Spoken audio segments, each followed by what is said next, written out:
محمد بن ہارون بلخی 25 حج کر لیے, کوئی قبول نہیں ہوا. آپ کو پتہ ہے ہوا کیا تھا؟ حضرت مالک بن دینار رحمۃ اللہ علیہ حج پر گئے اور انہوں نے اپنے رب کی بارگاہ میں التجا کی کہ باری تعالیٰ کوئی ایسا بھی ہے جس کا اس بار حج قبول نہ ہوا ہو. حرم میں تھے, انہوں نے یہ دعا کی کہ مجھے آگاہ فرما دے کہ کوئی ایسا بھی ہے کہ جس نے حج کیا ہو لیکن اس کا حج قبول نہ ہوا ہو. رات میں جب سوئے تو کسی کہنے والے نے خواب میں بتایا کہ ایک محمد بن ہارون بلخی نام کا شخص ہے, اس کا حج قبول نہیں ہوا. اب جب بیدار ہوئے مالک بن دینار تو جہاں خیمے لگے ہوتے ہیں حاجیوں کے, بلخ کے حاجیوں کے جہاں خیمے لگے تھے وہ وہاں پر گئے پوچھنے کے لیے. کہا بھائی محمد بن ہارون بلخی کون ہے؟ تو لوگوں نے بتایا جی وہ بڑے عابد و زاہد ہیں, بڑے متقی پرہیزگار ہیں, بڑی اللہ کی عبادت کیا کرتے ہیں, برسوں سے وہ مصلی پر ہیں. کہا اچھا. حضرت مالک بن دینار کو حیرت ہوئی کہ اس کے بارے میں فرمایا گیا کہ اس کا حج قبول نہیں ہوا. محمد بن ہارون بلخی نے پوچھا تو لوگوں نے بتایا کہ صاحب پہاڑ کے اس پار مصلی بچھا کر وہ اللہ کی عبادت میں مصروف ہیں. اب محمد بن ہارون بلخی کی شدت اور زیادہ بڑھ گئی, تڑپ اور بڑھ گئی. وہ سوچنے لگے کہ آخر معاملہ کیا ہے. لوگ یہ نظریہ رکھتے ہیں اور وہ عبادت کر رہا ہے پہاڑ کے اس پار, پھر بھی اس کا حج قبول نہیں ہوا. محمد بن ہارون بلخی پہاڑ پہ چڑھے اور انہوں نے دیکھا کہ ایک شخص چادر لپیٹے ہوئے ہے اور اللہ کی بارگاہ میں دعا کر رہا ہے, نماز ادا کر رہا ہے. جب سلام پھیرا محمد بن ہارون بلخی نے تو پیچھے سے مالک بن دینار پہنچے, سلام کیا مالک بن دینار نے تو محمد بن ہارون بلخی کہتے ہیں وعلیکم السلام مالک بن دینار. سمجھ رہے ہیں آپ؟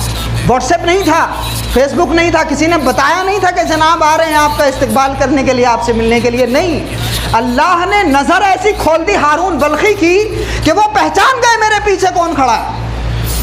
اب پھر مالک بن دینار کی حیرت بڑھ گئی کہ یا اللہ, اتنا پہنچا ہوا شخص جس نے یہ پہچان لیا ہو دیکھے بغیر کہ میں مالک بن دینار ہوں, اس کی عبادت قبول نہیں ہوئی, اس کا حج قبول نہیں ہوا.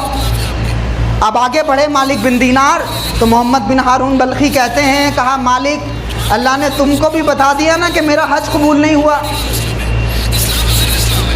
اب مالک بن دینار آگے بڑھے تیزی سے, کہا بھائی جب یہ پتا ہے تمہیں تو یہ بھی بتا دو کہ تمہارا حج کیوں قبول نہیں ہوا. مالک بن دینار نے جب کہا تو محمد بن ہارون بلخی کہتے ہیں مت پوچھو ورنہ ناراض ہو جاؤ گے. مالک بن دینار نے اصرار کیا, بار بار کہتے رہے. تب حضرت محمد بن ہارون بلخی کہتے ہیں کہ بھائی معاملہ یہ تھا کہ میں شراب پیا کرتا تھا, نشے میں رہتا تھا. اللہ نے مجھے دولت دی تھی لیکن میں نے اس دولت کا ناجائز استعمال کیا, میں شراب پیا کرتا تھا. ایک دن جب شراب کے نشے میں رمضان کے مہینے میں اپنے گھر پہ آیا, عصر کے بعد میری ماں تندور کے پاس بیٹھ کر کے روٹیاں بنا رہی تھی. میں نے روٹی مانگی تو میری ماں نے کہا کہ کچھ شرم کر, غیرت کر, رمضان المبارک کا مہینہ تو روٹی مانگ رہا, کچھ تو شرم کر. کہا جب میری ماں نے یہ کہا میں نے تھپڑ مار دیا اور میری ماں تندور میں گر گئی. اور میری ماں تندور میں گری تو وہ جل گئی, اس کا انتقال ہو گیا. مجھے لوگوں نے, میں چونکہ نشے کی حالت میں تھا تو مجھے لوگوں نے کمرے میں بند کر دیا. اب جب میں نشے سے صحیح حالت میں آیا, نارمل حالت میں آیا تو میں نے دیکھا کہ میری بیوی اپنے کپڑے پیک کر رہی ہے. میں نے پوچھا کہ کیا مسئلہ ہے, تو میری بیوی کہتی ہے کہ میں ماں کے قاتل کے ساتھ میں نہیں رہ سکتی. کہا جب میں نے یہ سنا تو مجھے بڑی حیرت ہوئی کہ میری ماں کا انتقال ہو گیا. تو محمد بن ہارون بلخی کہتے ہیں اپنی بیوی سے, کہا تم نے بتایا کیوں نہیں مجھے, میں اس کے جنازے میں شریک ہوتا. کہا تمہاری ماں نے وصیت کر دی تھی کہ میرے بیٹے کو میرے جنازے میں شریک مت ہونے دینا.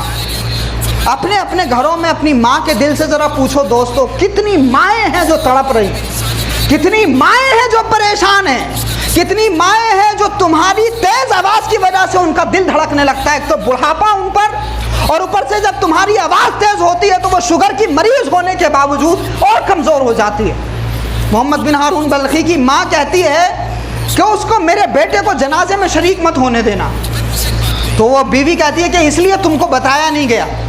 تو محمد بن ہارون بلخی مالک بن دینار سے کہتے ہیں, کہا جس دن یہ معاملہ ہوا میں نے اس ہاتھ سے اپنی ماں کو مارا تھا, ایک کلہاڑی لی اور یہ ہاتھ اپنا کاٹ کر کے الگ کر دیا, اور پھر ساری دولت اللہ کی بارگاہ میں خرچ کر دی, قربان کر دی.